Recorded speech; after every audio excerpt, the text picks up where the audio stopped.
wabarakatuh. Selamat pagi, halo semuanya, tutor hebat di seluruh Indonesia. Senang sekali pada kesempatan yang berbahagia ini saya hari Sabtu dapat kembali hadir dalam edisi spesial podcast kita DPP FPP Utara ya. Tutor makin memperkokoh Indonesia. Nah, kalau ngomongin tentang kegiatan kita hari ini agak berbeda, kenapa ya? Karena kita sekarang bukan berada di mana-mana, tapi di tempat yang spesial, ada di Demira Hotel Bogor. Dari sini juga kita ketemu dua orang hebat yang nanti akan jadi narasumber buat kita ngobrol-ngobrol lebih banyak tentang materi yang juga tidak kalah menariknya. Tapi sebelumnya saya simpan dulu topiknya apa. Saya mau kenalan dulu dengan narasumber kita kali ini ya. Di sini ada dari Jawa Tengah, nah ada dari Jawa Barat juga, disatukan di Demira Hotel. Oke. Oh, dan saya iya, saya dari Bangka Belitung gitu ya. Jadi beda-beda tempat nih ya. Oke, pertama di sini ada Mas Ren Adistia. Nah, apa kabar nih Mas Ren? Sehat? Alhamdulillah. Alhamdulillah. Ini langsung dari Jepara ke sini ya perjalanannya ya? Ya, alhamdulillah dari Jepara sampai sini sekitar berapa ya, dari jam 7 pagi sampai sini. Lancar ya? Alhamdulillah lancar. Sudah Lihat, lancar, wajah segar bugar seperti ini ya. Nah, kalau ngomong segar bugar, ada juga yang subur-subur seperti ini ya, di sebelah sini ya. Ada, kita biasa bilangnya Abah Jalal, karena beliau adalah abahnya kita kalau di DPP FPPKN. Abah, apa kabar, sehat? Alhamdulillah Mas Ari. Kayaknya Makin dekat. ganteng aja gitu. Alhamdulillah juga ya.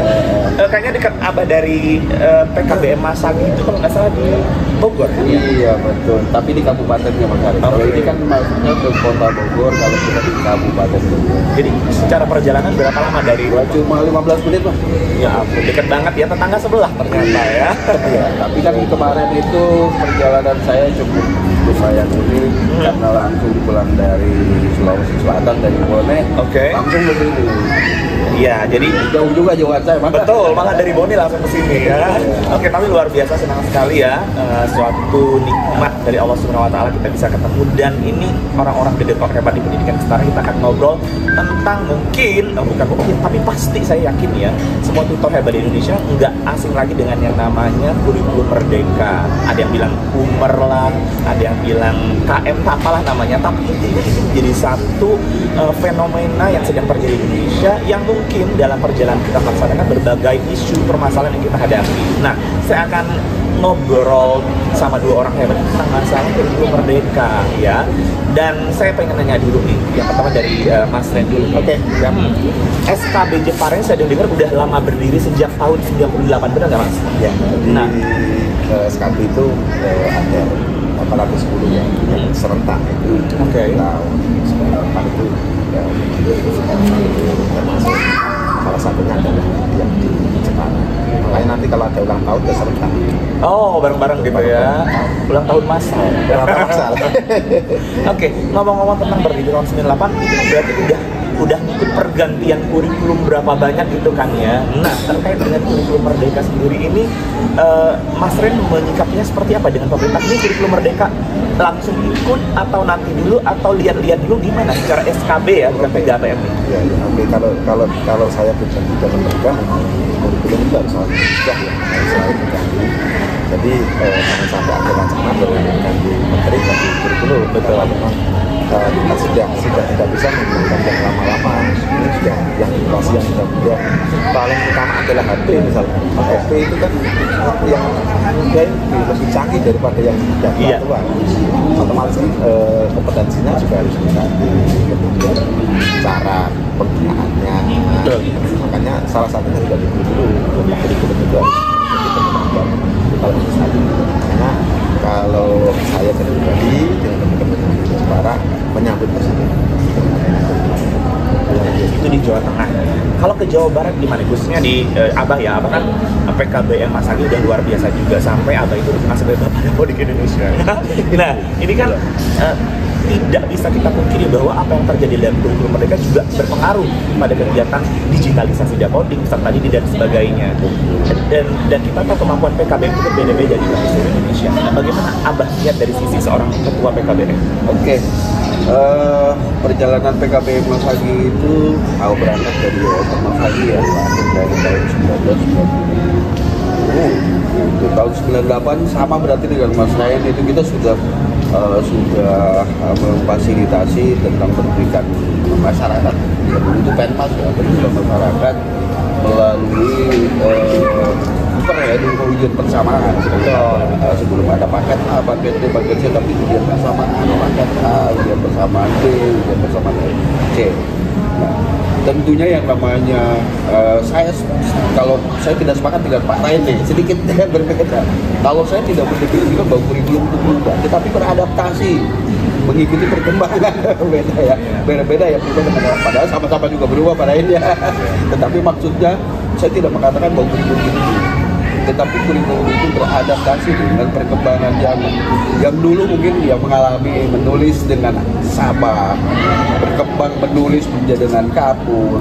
Di tahun 2000-an menulis di papan whiteboard. Hari ini sudah beralih lagi ya, secara teknologi, memakai slide, memakai paparan-paparan yang menurut saya itu juga harus kurikulum harus beradaptasi dengan itu gitu. Kalau kurikulumnya zaman sabak ya beda dong, beda dulu. Ya sekarang kan memang sudah zamannya kan. PKPM Masagi sendiri setiap ada regulasi-regulasi kita tidak pernah apa istilahnya bahasanya tidak pernah menolak dengan adanya regulasi gitu, karena regulasi itu tidak bisa ditolak, regulasi itu harus dilaksanakan. Nah, persoalan bisa dan tidaknya semua orang pasti bilangnya yang namanya sesuatu yang baru, tentu kita harus beradaptasi, harus mengubah mindset, harus mencoba belajar dengan regulasi itu. Nah, Yayasan Masagi dari dulu sejak kan perubahan itu sebenarnya bukan hanya kalau beradaptasi itu bukan hanya dari ini, kita sudah mengalami dari mulai tahun 2000 di 2013 buat kita sudah mencoba kembali heboh dengan bahwa pendidikan non formal mau diformalkan dan sebagainya, padahal bukan itu loh. Pemerintah tuh punya kepentingan untuk lebih berkualitas, lebih bermartabat tadi. Nah, terus kembali lagi pada saat hari ini dengan kembali dari 2013, mulai 2006 kan, kurikulum 2006, 2013 itu kita waktu itu diarahkan semuanya ke sebuah proses regulasi yang tapi akhirnya tetap aja walaupun tidak jadi tetap aja kita mengikuti kan kurikulum 2013. Itu dari 2013 loh. Nah, hari ini ya biasa hiruk pikuk teman-teman yang belum apa-apa sudah apatis duluan, tidak melihat dulu bahwa justru yang namanya kurikulum merdeka itu non formal banget loh, non formal banget. Mas Hari sendiri kemarin saya ajak jalan-jalan gimana mendidik anak-anak ya, bisa kita apa istilahnya membuat berkreasi sesuai dengan kemampuan. Jadi ada kebebasannya di sana. Betul. Jadi saya sangat mendukung. Jadi kita sekali lagi bahwa kurikulum merdeka itu justru lebih berorientasi kepada bagaimana pencapaian peserta didiknya, bukan guru mengajarnya gitu loh. Tetapi tadi guru tetap harus selalu mengikuti regulasi-regulasi itu, tutor ya maksud saya, tutor regulasi itu, penyelenggara juga harus mengikuti regulasi itu. Itu yang saya ya. Oke, nah kita tahu bahwa perbedaan kayak kurikulum 2012 itu kita ada kayak iklan, pelatihan gitu ya. Jadi guru-guru tuh kayak di-push untuk paham, tapi pemerintah memfasilitasi dengan berbagai pelatihan, acara-acara, dan memang itu pada akhirnya menjadi pemahaman yang menyeluruh dalam arti sama itu sumbernya. Nah, di kurikulum merdeka sekarang kita tahu bahwa itu tidak zamannya lagi, tapi ada satu hal yang menjadi trigger pemerintah menginginkan tutor khususnya itu belajar secara mandiri dari berbagai platform media sosial maupun yang disediakan oleh pemerintah. Bagaimana kurikulum merdeka sebenarnya? Nah, tapi di sini juga bermasalah nih. Ada keengganan mungkin, ada ketidaksamaan persepsi dan sebagainya. Kalau di SKB seperti apa nih, Mas Ren? Apa memang dari pemimpin ya, dari atasan gitu langsung ini loh yang harus kalian lakukan dan sebagainya? Atau memang tutor dibebaskan mencari sendiri sehingga ada miskonsepsi bahasa, atau pada akhirnya it's okay, itu bebas? Gimana Mas? Kalau menurut saya waktu muncul itu memang kita ada tim ya, nanti yang akan mencari informasi kurikulum merdeka itu seperti apa.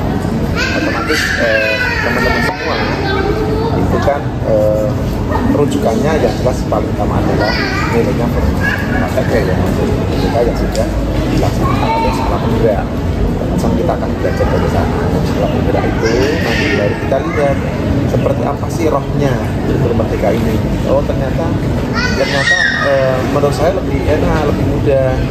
Makanya terus kita adaptasikan dengan pendidikan yang formal, karena di standar proses untuk yang di formal dengan formal tentunya kan beda ya, apalagi dengan karakteristik kita yang sangat beragam, itu kan otomatis memberikan treatment atau pembelajaran yang tentunya akan berbeda. Lah kemudian baru nanti kita pemahaman pada teman-teman, pada tutor semua tentang kurikulum, mulai dari usul kos ya, kita kan wajib teman-teman Itu bareng-bareng dilakukan. di analisis dulu ya. Oke. Analisis tentunya tetap harus ada tim. Nggak mungkin kalau kita melihat seluruh, kalau tidak memberi kemampuan ya Betul, yang sama. yang sama kan dalam tulis terutama. Makanya di satu tempat, di satu lembaga, tidak hanya di SKB, tetap di PKBM manapun itu harus ada leadernya, harus ada tim perumus kurikulum. Harus satu atau dua orang nggak apa-apa yang merumuskan, dia yang menganalisis apa yang diperoleh dari satuannya. Jadi apa sih kebutuhan yang kedepannya itu apa, dan keterampilan apa yang tepat, dianalisis konteks. Di situ baru dirancang kurikulum nasional sesuai dengan kurikulum pemerintah. Kemudian tentunya kalau dikatakan seperti Pak Jalan tadi, kalau hal baru pasti bergejolak ya, bergejolak tentunya. Yang penting kita pertama leader dan regulasi tadi yang dibilang bahwa regulasi kan memang harus wajib dilakukan. Kalau belum belajar atau belum dipelajari, itu pasti saya tidak tahu karakter teman-teman atau karakter yang di Indonesia itu sudah melihat sudah susah lebih dulu gitu ya, belum membaca Ribet duluan. Dalam pikirannya sudah ribet, betul. Tapi kalau sudah mendalami dan sudah mempelajari secara detail, cari informasi dari sana, dari sini, dari teman-teman, dari sekolah penggerak formal, kita tidak usah malu, kita harus juga nyaman. Untuk saat ini memang regulasi kan masih formal ya. Kita lihat, oh ternyata seperti ini ya. Dan ternyata kalau kita cermati malah sekarang formal itu malah merujuk sama non formal. Betul, pasal dan non formal banget apa itu saya sih. Oke. Nah, Bang, ini kan kita pernah tahu bahwa kalau K13 dulu wajib, kurikulum merdeka itu boleh dan enggak, dalam arti kayak pilihan gitu kan. It is fine, it is okay. Tapi bagi sebagian PKBM yang tadi bilang Mas Rendo, ini bergejolak, jadi bebas dong kalau kita mau ikut atau enggak gitu. Nah, kalau Abah sendiri melihatnya apa memang kita udah deh nanti dulu deh tunggu perkembangan gitu ya, atau memang harus langsung kita oke, straight to the point, kita harus lakukan sekarang, belajar dulu deh, gimana sebaiknya sih Bang dengan kurikulumnya kayak gini? Kalau yang dilakukan oleh PKBM Mas Hadi senantiasa ketika ada regulasi pasti kita langsung ambil. Oke. Persoalan justru di situ kekurangan kita di awal itu justru kan kita hari ini semua untuk belajar, karena kita sebagai pembelajar, jangan hanya anak siswanya aja yang belajar, gurunya nggak mau belajar. Kenapa pemerintah hari ini dengan platform yang dikeluarkannya itu tidak ada kegiatan-kegiatan pembinaan, bintek, sosialisasi, yang kalau sosialisasi ada maaf ya, bintek atau pelatihan-pelatihan tentang kurikulum merdeka ini. Ya sekarang siswanya saja, ya, pola pembelajaran pemerintah itu hari ini dengan regulasi siswanya aja disuruh bagaimana belajar secara merdeka. Berarti kan gurunya juga sama. Betul. Masa ketika siswanya dituntut untuk seperti itu, dia mencari istilahnya mengembangkan ide-ide, mencari sumber-sumber, kan namanya juga narasumber ya, berarti kan ada narah yang sumbernya itu bisa dari mana-mana loh. Iya, betul. Sumbernya itu bisa dari mana-mana. Artinya menjawab gejolak tadi, justru kalau kita memulai hari ini, kita ada kesempatan untuk selalu memperbaiki dulu gitu. Jangan takut. Kalau regulasi pertama itu justru menurut saya untung kita. Untungnya kenapa? Kita tahu duluan loh. kita tahu duluan, kita paham duluan ketika orang sebut sementara. Yang pada akhirnya kurikulum merdeka itu akan wajib kepada semuanya. Semua lembaga pasti diarahkan untuk mengikuti kurikulum merdeka. Wajib loh. Kenapa pemerintah hari ini bicara dengan sosialisasi? Nggak mungkin kalau nggak punya tujuan tadi. Pada akhirnya, kalau bahkan menurut ini kuping saya nih, denger prediksinya gitu ya. Iya, besok tahun 2024 tuh dari kelas awal sudah mulai wajib. Kenapa hari ini pengkondisiannya tidak langsung? Yang satu sebagai proses melihat, mengevaluasi, saya yakin pemerintah untuk itu melihat, mengevaluasi sebuah proses awal sehingga nanti pada akhirnya ketika yang kurikulum K13 ini kan sekarang masih ada di kelas 12, berarti ada 2 tahun lagi. Nah nanti ketika kelas 1-nya, kelas awalnya itu sudah wajib semua jadi secara merata. Nah harus ada yang pemerintah kan belum sampai kepada tingkat akhirnya itu lulusannya seperti apa kan, outputnya yang ini harus dievaluasi lagi, maka ada jeda 1 tahun kalau saya lihat gitu kan. Ini sebuah proses yang justru dipikirkan matang-matang sama pemerintah. Cuma kita aja kadang-kadang apain sih berubah. Padahal kalau saya secara konsepsi melihat, karena saya pendidikannya dari makanya di situ kan SPDI, saya selalu pendekatannya dengan agama. Saya nyambungin aja. Kurikulum merdeka itu oke banget loh. Pendekatannya mau pendekatan agama. Coba lihat di dalam surat Iqra. Itu konsepsi awalnya. Iqra bismi rabbikal ladzi khalaq. Di akhirnya itu judulnya adalah Allamal insan ma lam ya'lam.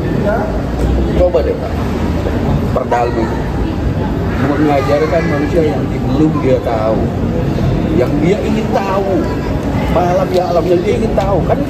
Kan pendidikan itu adalah mendidik bukan untuk gurunya, tetapi mendidik anak untuk bisa tahu dan untuk dari tahu bisa berbuat dari pengetahuannya. Kemudian kita lihat di sikap-sikap di dalam kurikulum mereka itu ada P5 ya, dimensi P5. Ada dimensi ketuhanan, bla bla bla, dimensi gotong royong dan kebinekaan. Coba lihat di dalam surat Luqman. Wa id qala Luqman libni wa ya'idu ya bunayya la tusyrik billah. Halo, jadi kiai. Nggak masalah, kan ini dari berbagai sumber ya. Iya, saya memandang seperti itu. Makanya kenapa sih saya berani? Dan ternyata la tusyrik billah itu ketuhanan loh. Ada di Quran. Yang kedua terus selanjutnya bahwa soal insan dua lidah anishkurli, membangun sikap sosial. Itu dari mulai dini loh pembentukannya. Dan kalau dilanjutkan panjang lagi deh. Nanti saya dianggap takutnya yang di beda acara ya.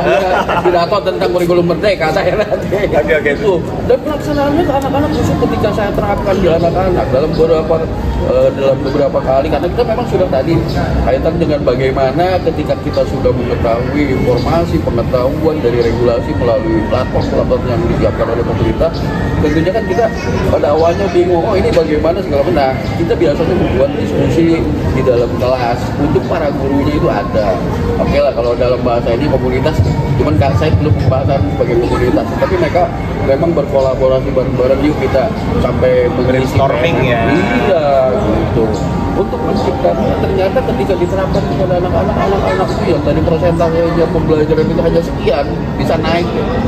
Kenapa? Karena memang enjoy mereka Sesuai dengan mereka. Iya, dan kita tidak menjudge mereka, tidak menuntut mereka. Tapi belajar bisa di mana saja. Itulah kenapa menurut saya kurikulum merdeka itu justru kalau yang merasa pendidikan non formal, kurikulum merdeka lebih merdeka, tetapi bukan merdeka sekali. Iya. Justru bisa belajar di mana saja. Ketika anak nongkrong di warung, samperin belajar. Kenapa nggak berangkat dari kopi? Kopi bisa dijadikan media pembelajaran kita kepada anak-anak ketika anak-anak nongkrong. Ya. Kenapa? Itu merdeka loh. Jadi banyak hal ya Nah, yang bisa kita iya, explore. ketika masuk ke dapur sambal aja bisa dijadikan media pembelajaran kok, dengan berbagai pendekatan mata pelajaran. Betul. Oke, itu menurut saya sih justru asik loh. Non formal itu butuhnya justru bangga dengan kurikulum merdeka. Iya. Salah besar kalau mempertahankan K13. Oke, Abang udah sangat bersemangat ya, berapi-api karena memang penting gitu ya. Tapi saya ingin dari sisi Mas Reni ya, Gini mas, kadang-kadang kan pemerintah untuk melakukan riset terhadap perubahan atau pengadaptasian bahasa apa dari kurikulum gitu ya, kita kadang-kadang nggak semata-mata langsung plek-plek terima gitu. Nah, jadi ada satu riset juga yang mungkin mas yang lakukan atau teman-teman di SKB melihat bahwa ternyata ini udah perubahan yang berdasar, sehingga nanti saya pengen pendapat mas Ren tentang ini dengan ada kurikulum merdeka dari 13, apa sih yang berubah yang harus kita lakukan pertama kali? Karena Mandiri kan ada 3 nih ya, mulai dari belajar, berubah, berbagi dan sebagainya. Apa dulu sih yang harus kita beresin? Kadang-kadang udah ada kepusingan gitu ya, yang mana dulu nih? Apakah sama aja ujung-ujungnya? Dan nanti saya mau ngobrol tentang Arkas juga nih. Kira-kira perubahan itu turun nggak sampai ke penyediaan dana buat support kurikulum merdeka seperti apa mas? Kalau menurut saya kita berbicara dari sebelum kurikulum 13 itu ya, waktu itu saya melihat bahwa kita menggunakan standar 14 tahun 2007, tahun 2008, ada prosesnya. Itu di situ kan kita ada tatap muka minimal 20%, betul. Terus yang 50%, mandiri maksimal 20%. Itu saya yakin bahwa teman-teman yang di lapangan itu mengalami kesulitan mengalami banyak kendala karena memang kesulitan tidak seperti misalnya lebih di keren ya. Ya, para yang dikit peserta didik itu lebih di keren. Iya. Kemudian muncullah ada kurikulum 2012 berbasis modul. Betul. Modul baru. Itu saya menyambut antusias yang berbasis modul ini. Karena apa? Karena memang kalau saya pribadi ya sebagai pengajar matematika itu KIKD-nya yang awalnya 14 diringkas menjadi 15 tema. Gitu. Makanya kurikulum 2012 ada yang pernah tanya saya, Pak, kita itu punya tema. Nah, modulnya yang punya kesetaraan dulu bertematik, makanya judulnya itu dari judulnya udah kelihatan. Dari judulnya aja udah tematik. Semua itu dengan ada KIKD. Kemudian muncullah ada kurikulum merdeka. Yang jelas kalau kita tetap apapun yang dikeluarkan regulasi oleh pemerintah tentunya adalah untuk kebaikan, tentunya untuk mencerdaskan kehidupan. Catat ya, catat. Tidak mungkin bahwa apa yang dikeluarkan itu nanti akan berefek buruk lah ya. Berefek buruk, kemudian nanti menyakitilah teman-teman. Ya, hanya saja kita memang dalam diri sendiri kita pribadi lah. Kita itu harus mau yang pola-pola lama yang dari pasien. Kita coba belajar pelan-pelan. Dan di kurikulum merdeka ini juga makanya ada pilihan yang sebetulnya kan untuk riset ya. Jadi apakah dengan ini itu bagus ya? Yang di lapangan itu nanti mampu enggak? Kan diberikan pilihan terlebih dahulu. Oh 3 tadi gitu ya? Ya, dari 3 bilang itu lah. Kalau yang masih belum bisa silakan mandiri aja. Kalau sudah mau menggunakan struktur yang baru silakan mandiri juga. Kalau sudah memiliki sarpras, memiliki tenaga pengajar yang kuat, seluruh mapel sudah punya satu visi baru terbaik. Karena analisis tadi ya. Betul. Nah, saya kira memang tidak perlu apatis, kemudian coba dipelajari dan juga banyak platform yang mengajarkan tidak hanya 1 bulan sampai kita bosan ya kalau kita lihat Zoom-nya searching ya, betul. Kemudian untuk yang menyangkut Arkas ini buat teman-teman satu lagi ya bahwa bagi yang mendapatkan BOP, bagi saya bagi yang mendapatkan BOP itu jangan sampai nanti uang BOP itu hanya untuk pembelian alat dan jangan pembelian alat sama nonton aja. Tetap harus nanti ada porsi untuk peningkatan kompetensi dari pendidiknya. Peningkatan kompetensinya boleh apa aja. Bisa nanti mumpung ini kan untuk mengimplementasi kurikulum 3 ya. Bisa nanti untuk analisis konten, bisa nanti untuk penyusunan kurikulum, dan saya yakin tidak semua satuan ini memiliki kurikulum. Benar. Nah itu mumpung ada anggaran ini kan, kenapa tidak di posting salurkan ke situ? Kalau sudah punya kurikulum boleh nanti mulai dari penyusunan dari capaian pembelajaran, dianalisis, itu menjadi tujuan pembelajaran sampai ke alur tujuan pembelajaran. apa sih CPTPA itu? Ya silabus RPP yang Sebelumnya gitu ya. Sama aja cuma sama aja, cuma ganti istilah. Sama capaian berubah. Iya. Jadi sama. Jadi ya betul tadi ya Pak Jalal ya, jadi tidak berubah tapi cuma diadaptasi ya. Iya, iya. Nama-namanya aja yang lah, mumpung ini ada anggaran ini ya dimanfaatkan. Nanti daripada kalau misalkan sudah tidak ada anggaran kita bingung, masih kan tidak ada anggaran dan sebagainya. Padahal yang akan kita analisis itu banyak loh. Apalagi kalau satuannya itu menyelenggarakan paket A, paket B, paket C. Ya ada beberapa banyak mapel itu yang Iya. harus dianalisis. Makanya nanti kalau ingat saya sih itu bisa porsinya bergantian. Misalkan paket A nanti fokus di sini implementasinya, nanti terus bersambung. Paket B-nya nanti anggarannya untuk ini, paket C anggarannya jadi nanti Saling melengkapi ya. melengkapi. Betul. Jadi dengan anggaran yang ada dimaksimalkan dan tentunya tetap kita menginvestasikan untuk Ya, itu ya fitur hebat Indonesia ya. Jadi ternyata memang dari anggaran yang kita dapatkan, BOP lah katakanlah gitu ya, itu juga sudah langsung bisa peningkatan kompetensi tutor gitu, karena memang subjek dari kurikulum merdeka Dan ada jadi tutor mas di situ. Iya. Ada jadi tutor yang bisa dimanfaatkan dari pendidikan. Fleksibel sebenarnya. Iya. Tinggal bagaimana pengelola melihat ini sebagai satu peluang untuk peningkatan kompetensi tadi. Ya, tentunya nanti kan Justru kan gini menurut saya, pemerintah itu tahu bahwa ini hal baru. Bagaimana lembaga dan pemerintah itu bisa belajar, ya sudah disiapkan di situ anggarannya untuk manfaatin. Tidak hanya sebatas guru, Betul. tapi nyiapin juga. Cuman kita ada kadang-kadang yang memang Ganteng gitu ya dengan hal ini. Iya, padahal sudah disiapin. Unit posisi juga disiapin di situ kok ada.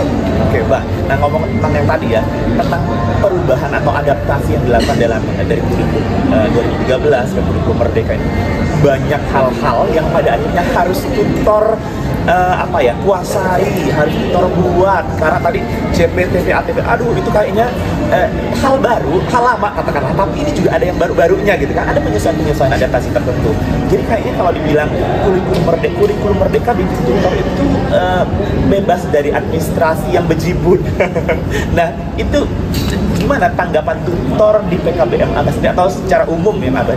Ya menurut saya sih sebetulnya semua juga gini, tadi kan sesuatu hal yang baru, siapapun ya ketika kita melihat sesuatu hal yang baru sebetulnya tidak baru, hanya beradaptasi dengan zaman.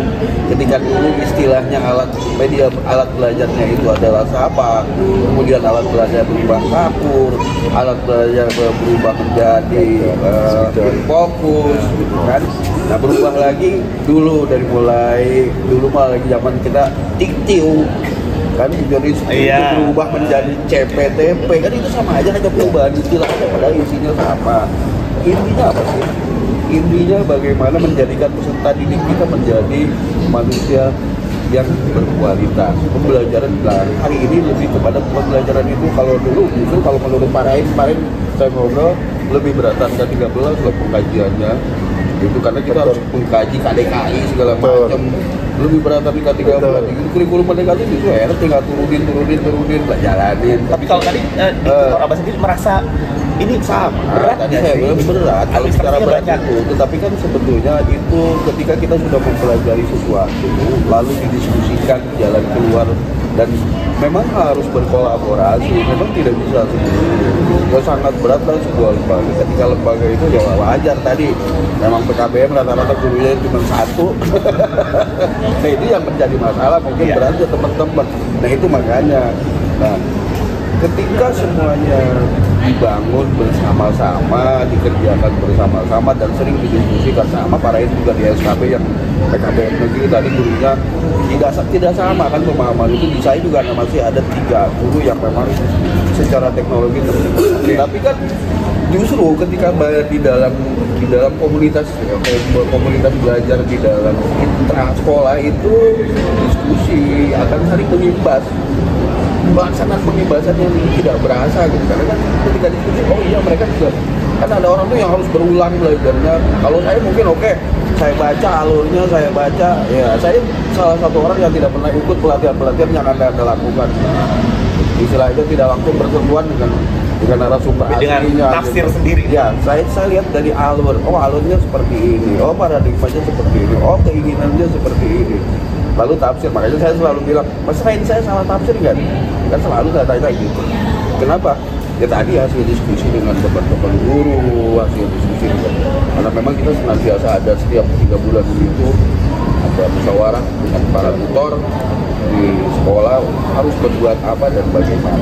Itu jadi kalau berbicara berat sungguh berat, tetapi kalau dilakukan bareng-bareng Nanti bisa lancar ke depannya ya. iya, ibarat sapu lidi kalau yang namanya nyapu dengan hanya satu kan berat. Tapi kalau bareng-bareng nyapunya selesai sudah pekerjaan. Iya, gitu. Jadi jangan merasa berat.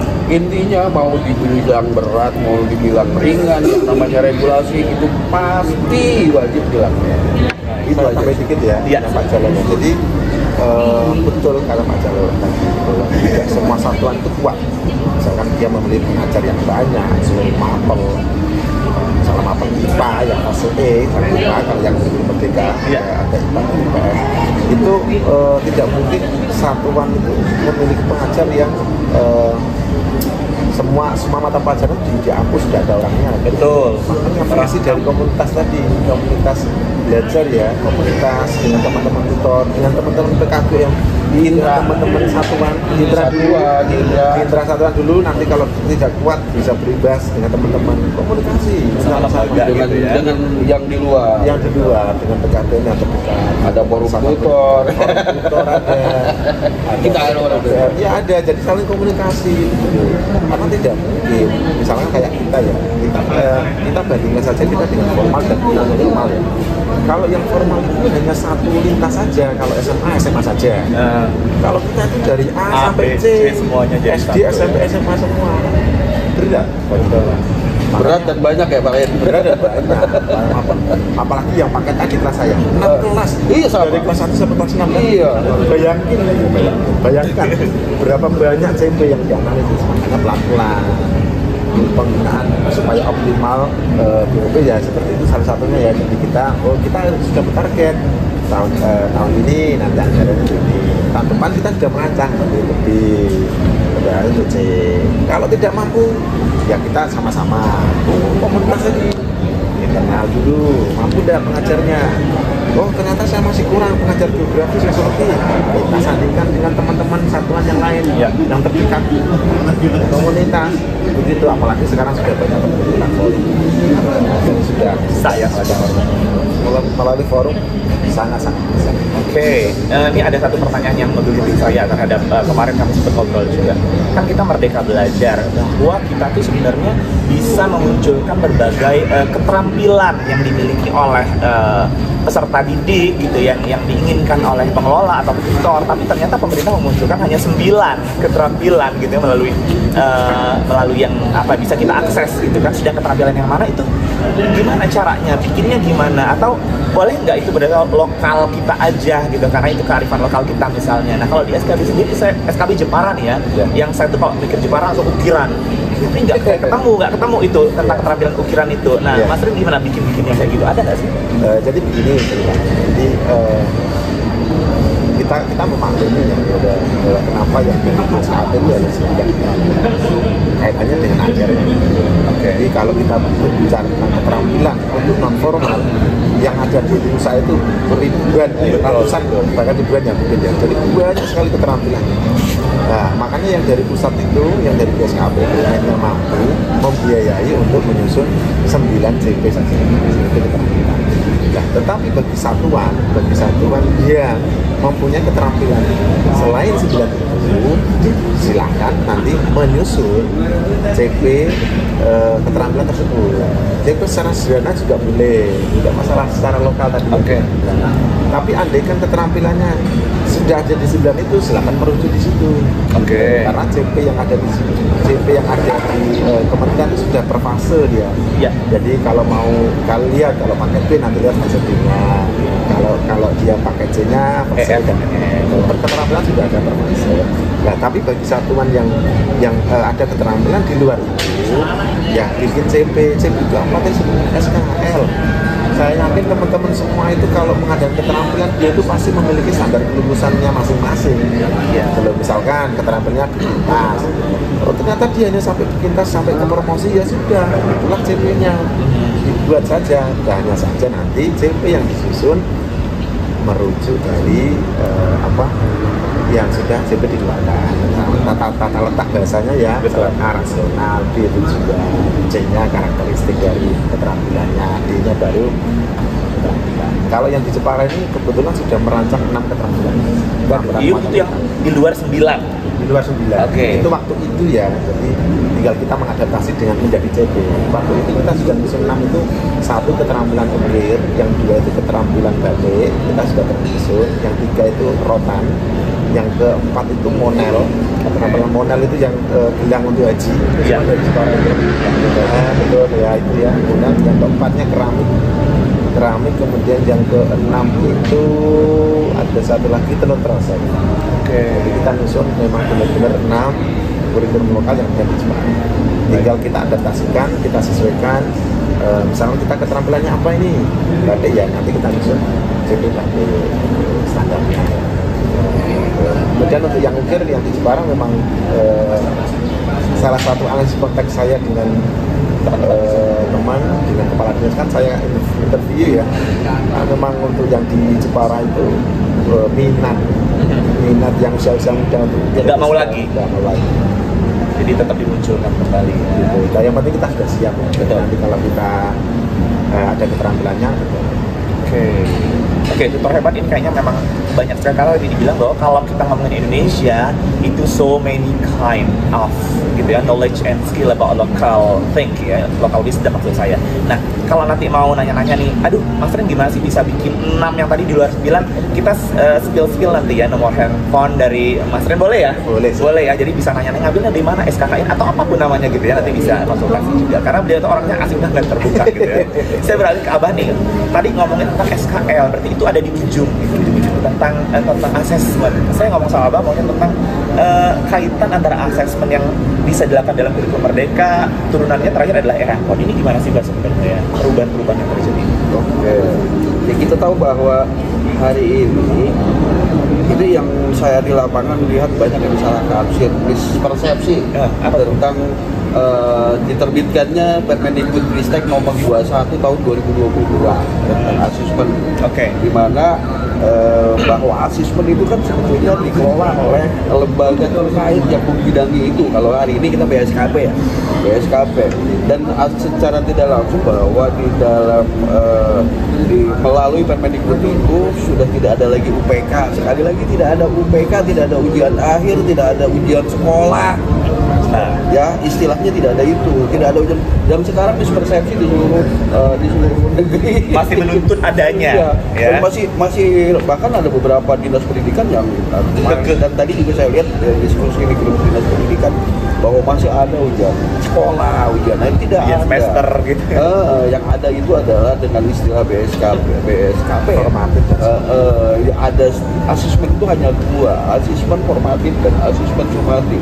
Nah, kalau berbicara ERAPON itu sebetulnya hanya media tool nanti untuk kan gini, ada 2. Saya lihat dari paparan yang disampaikan oleh Pak Udi ada 2. Ada 2 bahwa lulus dan tidak lulusnya peserta didik. Karena kenapa konsentrasinya kayak tadi itu mispersepsi di dalam menafsirkan asesmen di asesmen akhir.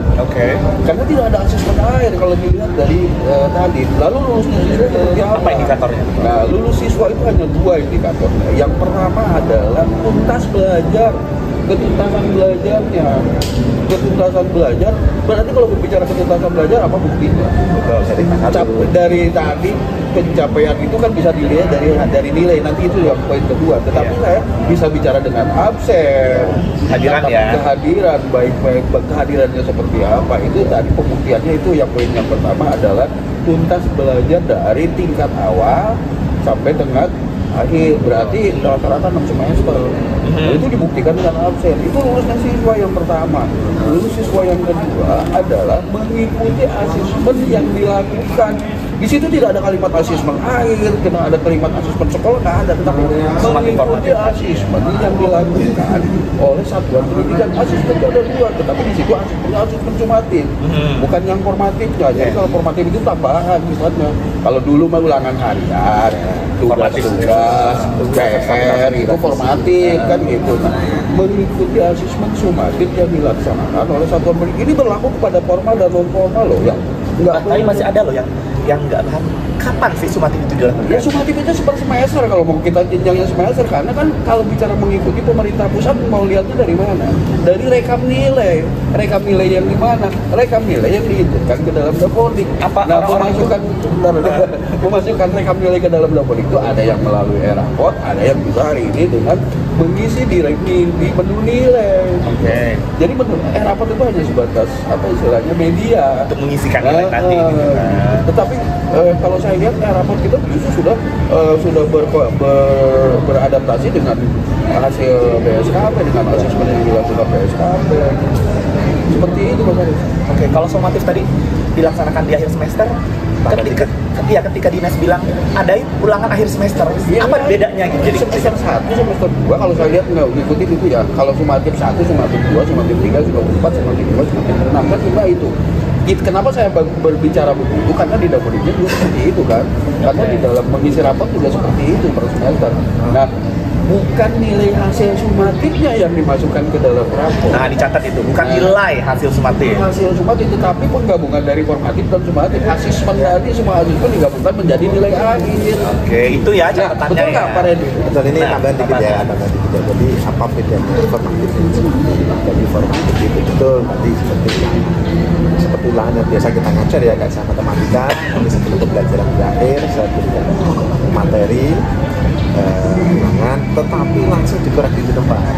Oke, betul. Jadi terus ada pengulangan gitu loh. Jadi misalnya materi tentang dia akan dia nggak bisa langsung diberitahu ternyata kamu kesalahannya di sini, salahnya di sini. Jadi langsung dikoreksi, itulah formatif. Kalau sumatif itu berdasarkan dari TP bisa satu TP itu langsung ulangan. Bisa beberapa TP ulangan. Nah kalau kita selama ini ujian kenaikan modul itu ya sumatif. Betul. Jadi kan ujian modul. Nah, selama kurikulum 2013 kan teman-teman kan 2013. Jadi modul 1 sumatif 1, modul 2 sumatif 2, modul 3 sumatif 3. Nanti baru menjadi raport itu ada konversinya gabungan antara formatif dengan sumatif ada di panduan asesmen. Nah, ya kalau saya tadi menyampaikan sumatif semester itu karena tadi di dalam Dapodik kan nilai akhir pada akhirnya ya, jadi panduannya bukan hasil ya. ulangannya saja, tapi juga dia merupakan gabungan tadi. Betul. Ya. Kalau mau sumatif sekali toh ya silakan. Kan sumatif itu dari beberapa TP. Nah, TP-nya itu tutor yang tahu. Nah, seperti kayak saya modul 1 kan dari beberapa KIKD atau beberapa TP, itulah ujian kenaikan modul 1 atau sumatif 1. Sumatif 2, sumatif 3. Jadi kurikulum Merdeka ini mengadaptasi nilainya clear ya. Sumatif. Betul, clear ya tentang masalah itu ya. Jadi jangan sampai ada kebingungan nih, nanti aduh raport gimana atau nilainya dari mana, dan tadi sudah dijelaskan dengan gamblang sekali seperti itu prosesnya. Tapi saya pengen nanya juga nih ke Mas Revo ya. Persepsi yang berkembang dengan adanya kurikulum Merdeka, project pada akhirnya ujung-ujungnya semuanya jadi ada bahan atau produk ujungnya gitu. Ini produk kami loh, kami sudah jalanin project gitu. Apakah memang semuanya harus berakhir dengan sebuah produk, atau sebenarnya seperti apa sih yang diinginkan dalam kurikulum Merdeka yang berbasis project itu, kerjaannya seperti apa Mas Ren? Kalau menurut saya sih memang yang ini memang dulu ya masih menjadi bahan perbincangan. Tapi yang jelas bahwa untuk kita yang di non formal itu nanti kita ada tiga, saya klasifikasi menjadi tiga. Yang pertama bahwa proyek profil Pancasila kan memang di seluruh kurikulumnya ini, di seluruh kurikulumnya yang sekarang kan sudah muncul memang bahwa program keterampilan dan kebudayaan berbasis profil pelajar Pancasila. Jadi memang arah pertama kali, memang arahnya itu yang wajibnya kalau menurut saya itu di keterampilan dan kebudayaan nanti berbasis profil. Jadi, jelasin dulu, berbasis profil itu maksudnya di apanya, di indikatornya atau apanya gitu maksud saya. Makanya pisahin dulu, belikan P3 bahasanya. Oh iya. Karena ketika kesetaraan itu nanti tidak bingung lagi. Karena kalau bicaranya P5 untuk kesetaraan agak ribet nanti Pak lain, walaupun masih dalam perbincangan ya. Kalau menurut saya belikan P3 aja deh. Profil pelajar Pancasila ya. Iya. Jadi gini, nanti diberikan kebebasan kepada teman-teman yang profil pelajar Pancasila itu diberikan kebebasan. Yang pertama, misalkan keterampilan komputer. Keterampilan komputer itu waktu dilaksanakan itu nanti bisa diukur. Oh ternyata dia itu kreatif. Oh ternyata dia itu mandiri lah. Itulah dimensi profil Pancasila bisa diukur pada saat keterampilan jalan. Melalui sekali jalan, melalui rubrik. Oke. Gitu. Jadi makanya harus disepakati apa yang mau dinilai dulu. Karena dimensi profil pelajar Pancasila itu kita yang minimal 2 atau 3. Kemudian di seluruh kurikulumnya juga kita muncul pemberdayaan. Pemberdayaan itu apa sih? Ada percaya diri, harga diri, kesadaran diri, partisipasi aktif, akses terhadap pengambilan keputusan. Ini juga ada CP-nya. Ada CP-nya diturunkan menjadi TP. Tetapi bahwa tidak semua TP yang ada di pemberdayaan ini nanti diukur, tetapi elemennya wajib diukur. Dan kesadaran diri itu CP-nya segini, diturunkan menjadi banyak TP. Satu TP saja mewakili kesadaran diri itu boleh. Ya. Jadi selama satu fase atau selama 1 tahun itu 5 ini harus diukur. Tapi kalau dimensi profil Pancasila yang ada 6 itu tidak harus 6-6-nya diukur. Misalkan hanya gotong royong yang diukur atau mandiri saja sudah diukur. Itu yang pertama tadi mix keterampilan. Yang kedua bisa berdiri sendiri dalam bentuk proyek kalau mampu, tapi dalam bentuk tidak harus dalam bentuk produk. Baru ngambil tema, mau tema apa kewirausahaan, berarti nanti produk sampai di situ. Itu silakan, itu sunnah. Jadi kalau dilakukan dapat pahala, kalau enggak ya enggak apa-apa. Karena saya yakin teman-teman yang di lapangan itu jangan sampai menjadi wajib. Ya, saya tahu. Kan kita bicara tidak hanya di Pulau Jawa ya, di luar Jawa itu, dan saya yakin teman-teman semua itu sudah profil Pancasila, hanya didokumentasinya saja yang masih kurang. Jadi kalau ditanyakan apakah ya sudah sampai nanti ke lapas dan sebagainya, itu masuk keberdayaannya, tapi terdokumentasi dalam bentuk dokumen, dalam bentuk video, itu yang masih kurang. Pelan-pelan memang, pelan-pelan dalam menyikapi ini pelan-pelan. Termasuk harus belajar, salah satu PR besar kita itu kan tidak hanya di non formal ya, saya informal, instrumen penilaian menyusun rubrik portofolio misalkan, atau dalam bentuk penugasan proyek, itu kita masih nol besar tentang itu. Abang ini selain sebagai seorang atau PKBM katakanlah juga sebagai salah satu dekon dalam DPP MTPKM ya. Nah, yang sering sekali melahirkan berbagai video tutorial. Nah, ini sebagai panduan juga ya. Tadi kita ngomong bahwa tutorial itu perlu panduan dong. Dan Abang ngeluarin itu salah satunya.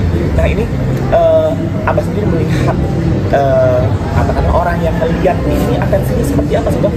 Semakin naik di YouTube-nya atau semakin turun tentang kurikulum merdeka? Saya pengen fakta gitu ya, maksudnya di Abah sendiri, di channel Abah gitu kan. Apakah guru-guru kita, tutor kita semakin antusias dengan kurikulum sehingga mencari banyak sumber, atau memang mereka nunggu aja deh, nanti aja yang pastinya, atau gimana menurut Abah?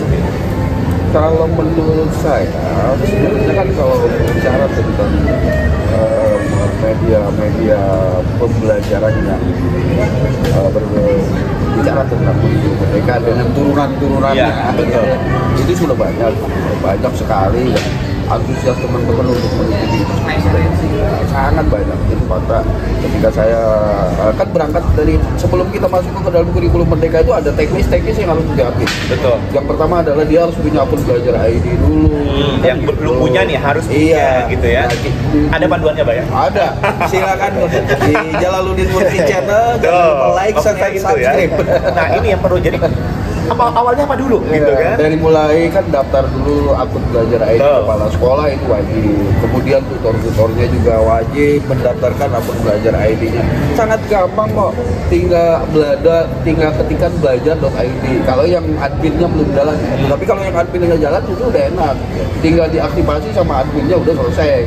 Adminnya yang berbasis admin.kesetaraan.belajar ID-nya itu. Kalau itu sudah bisa dibuka, itu tinggal yang lain tinggal aktifasi aja. Tetapi kalau adminnya yang belum bisa, jadi sebenarnya daftarnya gampang. Selama dia terdaftar di Dapodi, tinggal daftar di belajar.id, langsung di situ ada pilihan daftar pendidik dan tenaga kependidikan, lalu di situ masukkan NPSN-nya, nama dia.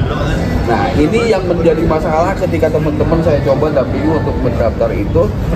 Banyak yang ngasal di Dapodiknya itu nama, nomor telepon sama email pribadinya yang salah, sehingga ketika dari tim helpdesk akun belajar ID mau ngirim aktivasinya susah kemana.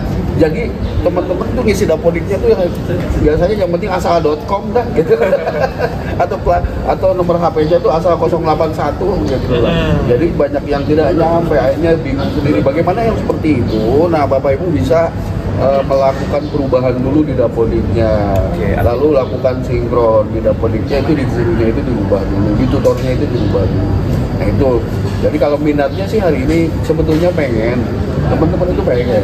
Nah, nanti kita dengan kegiatan ini mudah-mudahan ya, kita akan ada webinar berseri ya, akan ada webinar berseri tentang karakteristik kurikulum merdeka yang berbasis kesetaraan. Jangan lupa nanti kita akan coba, kita dengan berkolaborasi dengan direktorat, dengan GTK, dengan PMPK, mudah-mudahan ini terjadi ya. Amin. Untuk menjembatani anak-anak tutor ini ya. Untuk menjembatani seluruh abah ya, karena memang seringnya mengajar di depan kami, jadinya merasa gimana ya, untuk menjembatani para bapak ibu guru, para tutor, para penyelenggara pendidikan, bagaimana sih sebetulnya melakukan melakukan pembelajaran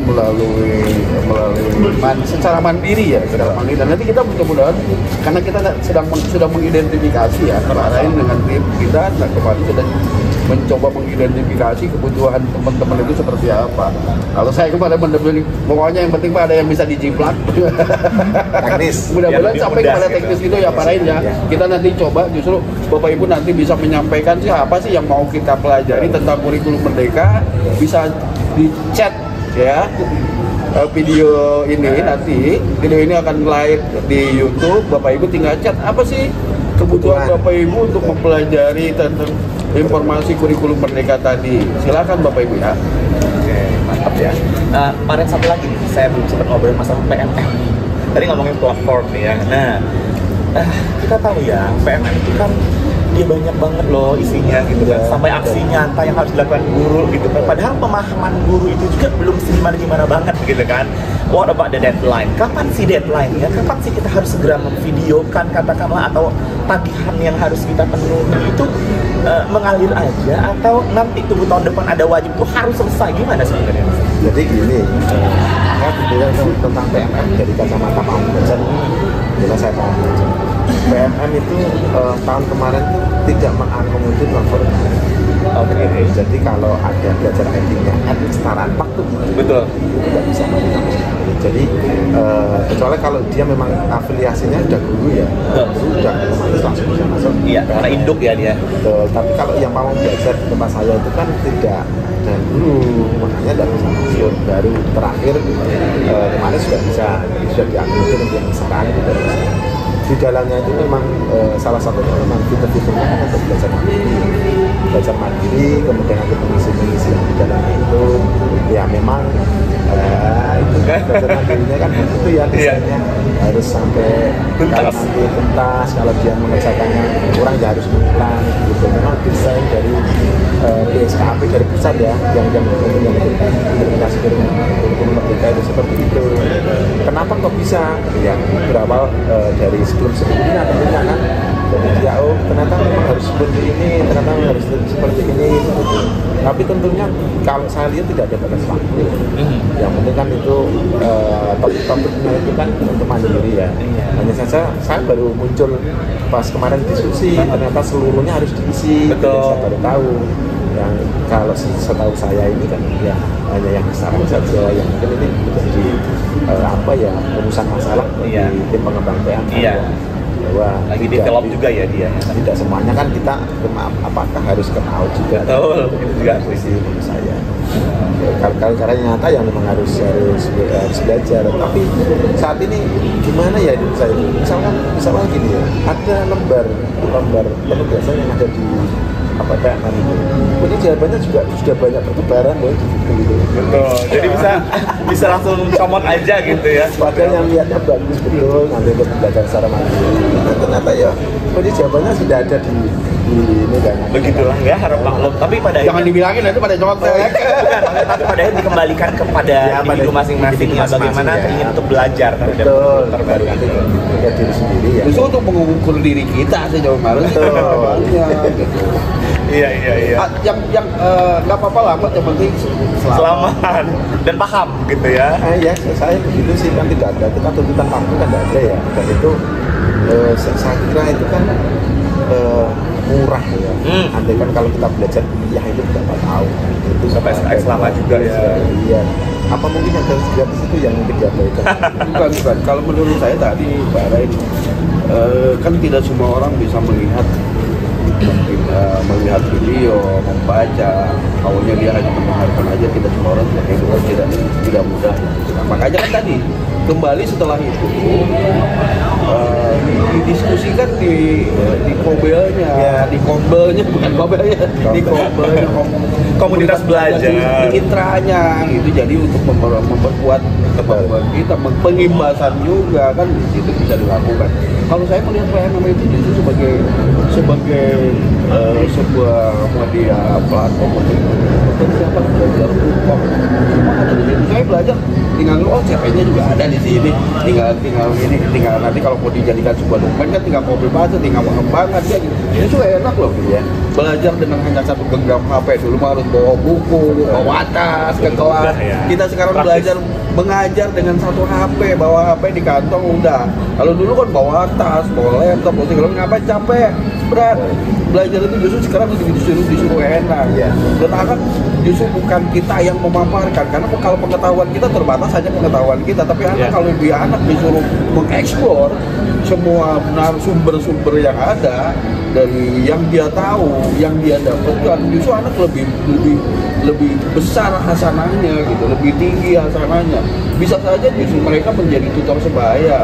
Ketika yang lebih ahli dari tutor. Iya, yang sesuatu yang kita tidak tahu justru mereka. Mendapatkan informasi dari anak. Oke, seperti itu, Mas Aris. Baik. Keren banget ya pembicaraan kita ya. Kalau diomongan masalah kami nggak selesai-selesai, tapi pastinya video ini merupakan salah satu katakan motivasi ya bagi kita semua bahwa ternyata memang yang namanya mengawali itu tidak ada yang mudah apapun dalam hidup ini. Tapi yang pasti orang yang paling menang adalah yang mau terus berkesinambungan tanpa terputus dan tidak kenal lelah. Oke. Mantap. Dan di akhir ini saya ingin singkat, padat dan jelas closing statement dari kedua narasumber kita. Yang pertama Mas Ren dulu, Mas, pada Duta Itu Indonesia. Kalau saya tentunya kepada teman-teman semua bahwa tetap semangat ya. Jadi tetap semangat. Kalau tidak bisa tanya.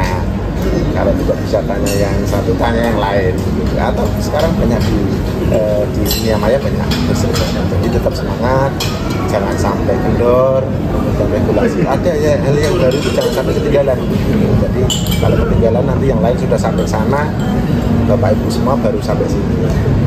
Dan satu lagi memang komunitas belajar ya, ini bagi saya penting sekali. Ya, baik. Apa closing statement tutor kita? Kalau saya closing statementnya agak sedikit keras.